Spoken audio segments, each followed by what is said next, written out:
So we feel that employee ownership is the greatest way to create company value, impact people's lives, bridge the wealth inequality gap, and have a rippling effect in society.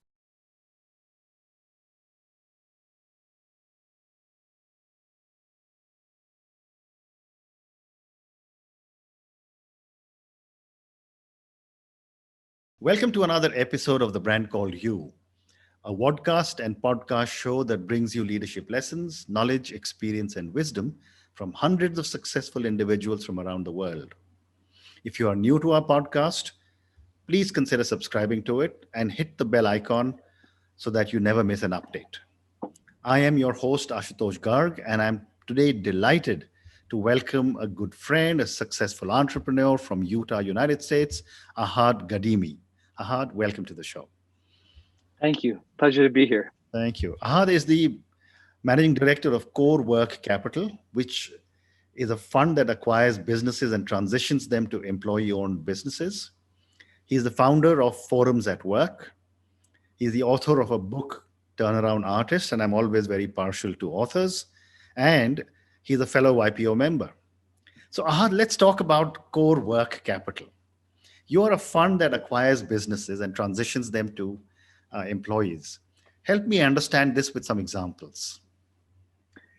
Yeah, great. So our mission is to create the maximum number of employee owners. And so we feel that employee ownership is the greatest way to create company value, impact people's lives, bridge the wealth inequality gap, and have a rippling effect in society. And so we're always looking for business owners who are looking for a liquidity event and want to sell their business. And what's interesting about us is you could actually sell your business. You're actually not selling it to us. We're technically not acquiring it. We're technically setting up what's called an ESOP. It's an employee stock ownership plan. So it's an extremely tax efficient structure for the business. In short, the business will never pay taxes again. That's the rules with ESOPs in America. But then that owner, if they wanted to, they can actually still run the business and actually have shares in the business going forward. So it's almost like having your cake and eating it. But then what we do is we establish what's called an employee ownership culture. So we help the employees collaborate and connect and work together in a way that they'd never have. B, and this is where it gets really interesting, is we teach financial literacy. So we help everybody understand how the business works. And if you ever go into, any business, if you're a business owner, go ask any of your employees what the profit margin of the business is. And you'll be pretty shocked to know that, first of all, a lot of people don't know what that means. And when you do explain to them that it's when you take away the expenses and from the revenues, most people will say something like, 50%, 80%. And they don't realize, how small it is. And it's, when I first brought this to my family's business, my father used to park, his fancy cars at the back, far away so no one saw, because people understood. He thought if we sort of shared, people would want to raise and everything. Wow. But what I came to tell him is, every time the money goes into the cash register, people think that goes into your pocket. So people think you're making 10 times more than you're actually making. Right. And so that's a big part of this culture change that we're looking to create. So, a basic question that always is asked is that founders bring a lot of passion to their business. How do you see the same kind of passion in employees? Employees, look, it's not the same kind of passion. It's not necessarily the same start a business type of take a risk passion, but people are passionate. And often what happens is that passion gets eroded and turns into apathy because of the way a culture is set up, because of people's lack of awareness of how to manage. Often people are not taught or trained. Someone's really good at their job, so they get promoted. Now they have to manage a bunch of people, and no one ever really helped mentor them often on how to be a great leader and how to really bring out that passion and how to channel that passion that people naturally have towards what they're doing. Okay. And so having experienced that, I've experienced that in one of my turnarounds was a manufacturing facility in South Carolina that employed 60% of our employees were from the penal system. There were ex-cons. And, and I remember when I got involved, people said, there's no hope here. You can't get these people to care. I said, I beg to differ. And it was those same group that helped a company that was losing $2 million a year for over 4 years to turn it around in 6 months. Fascinating. So, my next question is that what do employees do differently that founders don't? I mean, I asked you the question about passion of founders, but how do employees turn it around much better? So employees often have the unique vantage point of being right on the front line often. So they are just face to face. So employees are like data collection centers. Often they don't realize it. So they're seeing things, hearing things that is just like it's gold. And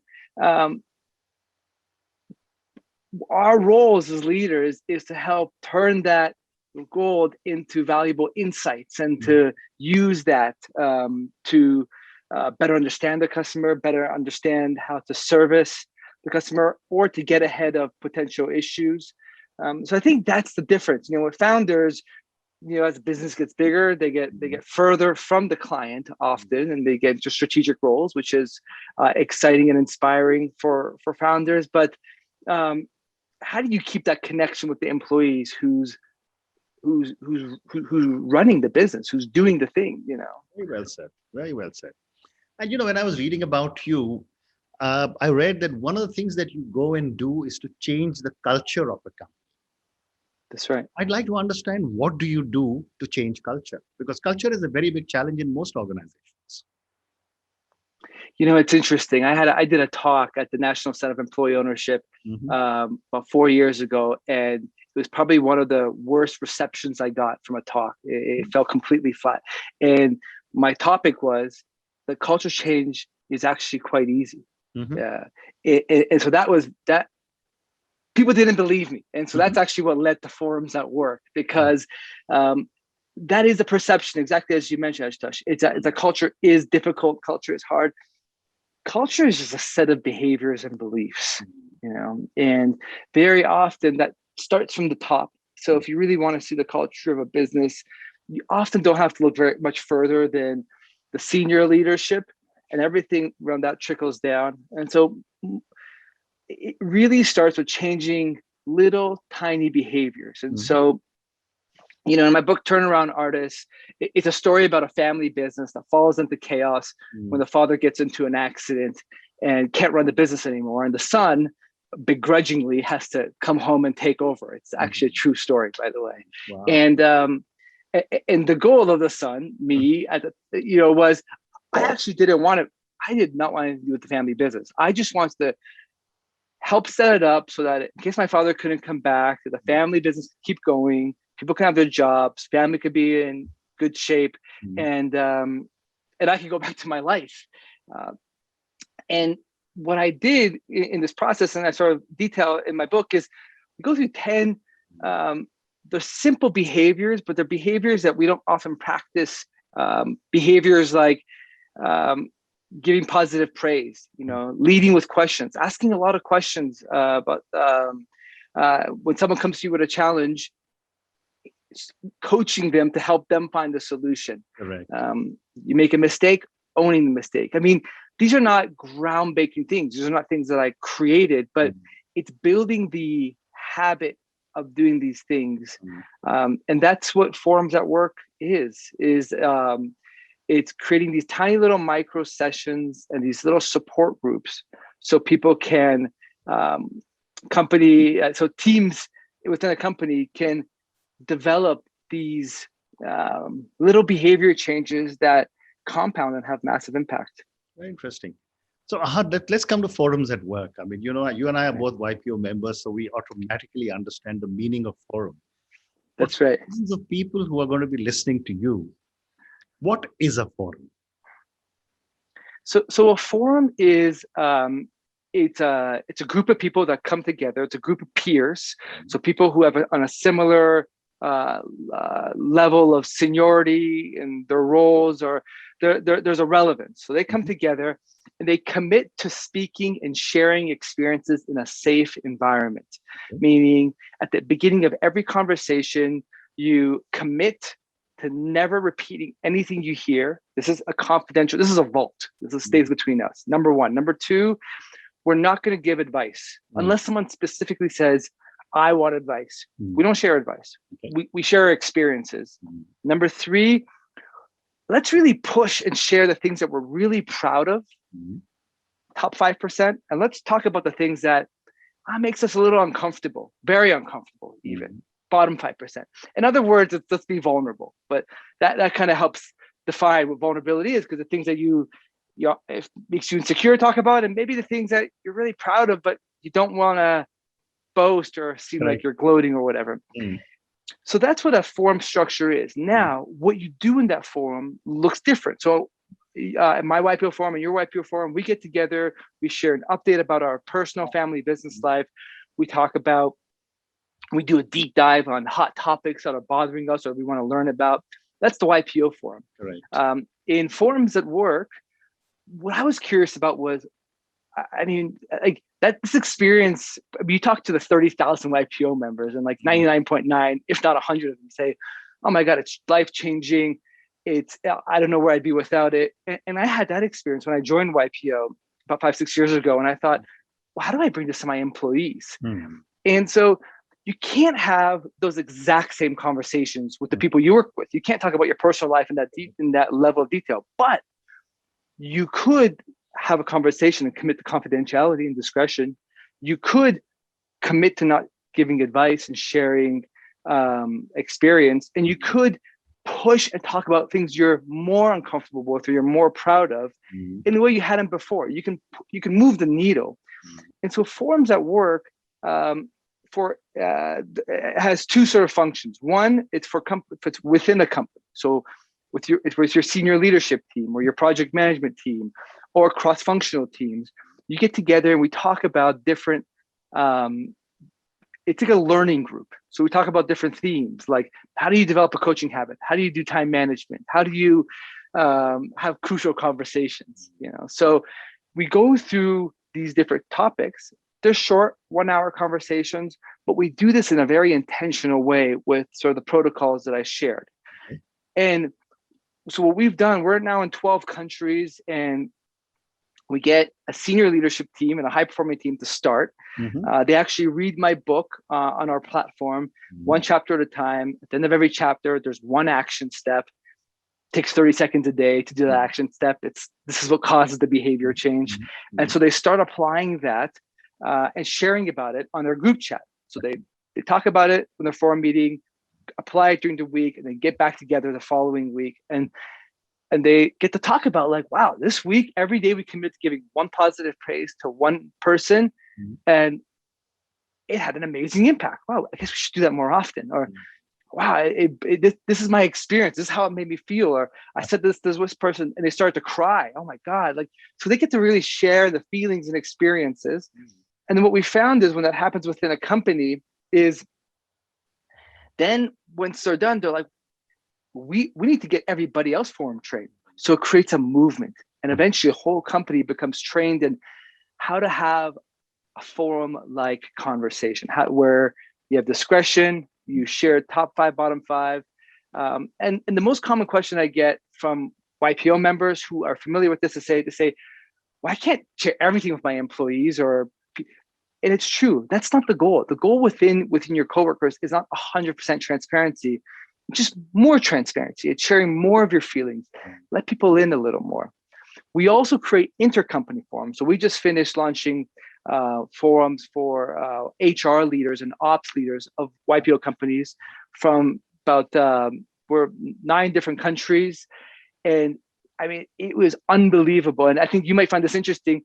They meet every week. So our YPO forums meet every month. These guys meet every single week. and they say they move mountains to make that meeting work. So Amazing. my belief is that everybody needs a space, whether it's with your coworkers and with people from other companies, where you can be real, learn about each other, learn from each other. That's absolutely incredible, because as you were talking, I was thinking there is something what I call wipe your speak. And if I was to tell you, Ahad, I'm going to tell you something that is forum confidential, that's it. You understand exactly what I'm saying, right? Check. And we've never met physically. We're talking on a Zoom call. I was just trying to figure out what would be the power of forum confidential, that phrase, within a company or a group of companies. People learn. I think that the first thing that comes to mind is no gossip. What is gossip? Gossip is just communication that you don't feel comfortable doing publicly. You have to do it in private because you don't want to get in trouble. You don't have that psychological safety. So if people feel like they can share, and there's a place where they can share and they can be heard, and it's going to be kept confidential, or people are going to respect it, there's that discretion. Now people can actually air out their thoughts. And you and I both know when you say something out loud that's festering in your mind, it's often not as bad when you say it out loud. You get that catharsis. So I think really what I've noticed, it reduces the politics within the company. It opens communication. It's safety. It's that psychological safety. And it's at that point that innovation, more collaboration becomes possible, because you can actually speak without feeling any repercussion, and you can understand how to do that in a way that's constructive. And there's actually a venue for it. Fabulous. So now let's move to your book, Turnaround Artists. First, tell me, is the book available on Amazon? It is. And it's just Turnaround Artists by Ahad Ghadimi. Yeah, it's Turnaround Artists, plural. And the ethos and spirit of the book is that we don't need one turnaround artist to turn around a company. We need everybody to become turnaround artists. And so the book is a tool, actually. Many people, especially when I was sharing it with like fellow YPO peers at the beginning, I'd give it to them and they'd read it, and people would often read it in one or two sittings. It's a very easy and sort of engaging read. And I'd say, well, that's great. you read it so quickly, but really the idea is actually to read a chapter, stop, apply it. Read a chapter, stop, apply it, and then move on. And to actually see what happens when, going back to our culture conversation, is when we apply little behaviors that have like a resounding impact. So the story is about Turnaround Artists is about a family business, my family's business. And look, when I was 13, I swore to myself, I want nothing to do with my family's business, because I was the eldest. We were immigrants from Iran, and as the eldest, you go to work every weekend after school in the summertime. And look, frankly, I love the people. I didn't always really love the way it felt there. There was a lot of stress. There was strife between people. There was conflict. And I just, first of all, I didn't agree. I didn't think that's how a business should be run, and it just didn't feel good. And I didn't, and in many ways, my father and I, we didn't really agree on how leaders should lead and what a culture should look like. So great. When I finished business school, I went far and away and started a swimsuit business in Costa Rica and the south of France, and I did everything I could to stay away from it. But then when my father had an accident, and there was nobody else to really take over, and so I had to go back. And so that's what the book is about. It's me going back, and I sort of take the reader on a journey of how to lead a turnaround through conversations and through engagement, and how to activate other leaders within the organization to create a movement of change. Fabulous.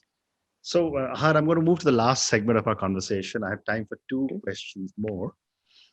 My next question to you is, what are some of the core values you believe in?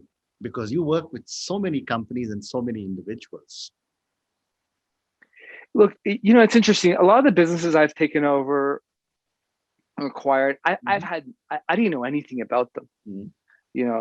High-end guitar business, distribution business, manufacturing. I mean, I went in there and I actually knew the least of anybody else. And so what I learned was, first of all, that's a huge advantage because it forces you to be humble. And I would walk in there and I'd say, the first thing I'd say is, I don't know, I'm new to this, so I need to learn. And so I ask a lot of questions. Okay. And if I'm asking questions and I'm trying to learn, those first 6 months, it's like drinking out of a water hose. Because I ask one question, I listen to what the person says, now I have 10 more questions. Okay. So, but an amazing thing happens is, one, often, especially going back to the employees, those data centers, nobody's ever asked them anything often. So now you have the CEO or the owner asking questions and just zoomed in on them. And that inspires them and they start talking, and they're just sharing all this data that they know and they don't know what to do with, and you realize, well, why do you do it that way? I don't know, it's just we always did. And so then the possibility of innovation and change comes. So to go back to your question, humility is a big one, curiosity, and really, I mean, I say listen, but what I mean by listen is, look, in my book, I talk about 3 zones of listening. Zone 1 is someone is talking and you interrupt them because you agree, or you're thinking about something else. You're in zone 1. You're in your own head. Zone 2, someone's talking and you're like in a tunnel with them. Like you could miss a flight. You're so focused on every word they're saying.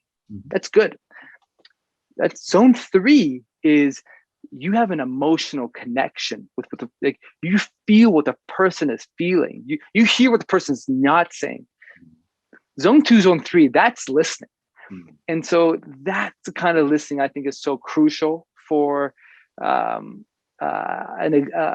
senior executive or a leader, because you pick up on things and you make a connection that otherwise wouldn't be possible. Incredible. So my last question to you, and Ahad, this is for the thousands of people who will listen to you.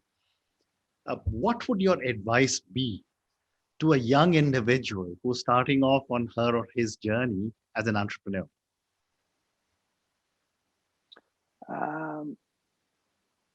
My advice would be to really enjoy the process, and if you're not enjoying the process because you're so committed to the big exit, you need to really rethink about what you're doing or why you're doing it, because in order to get to that public offering exit or whatever it is, you really need to really find joy and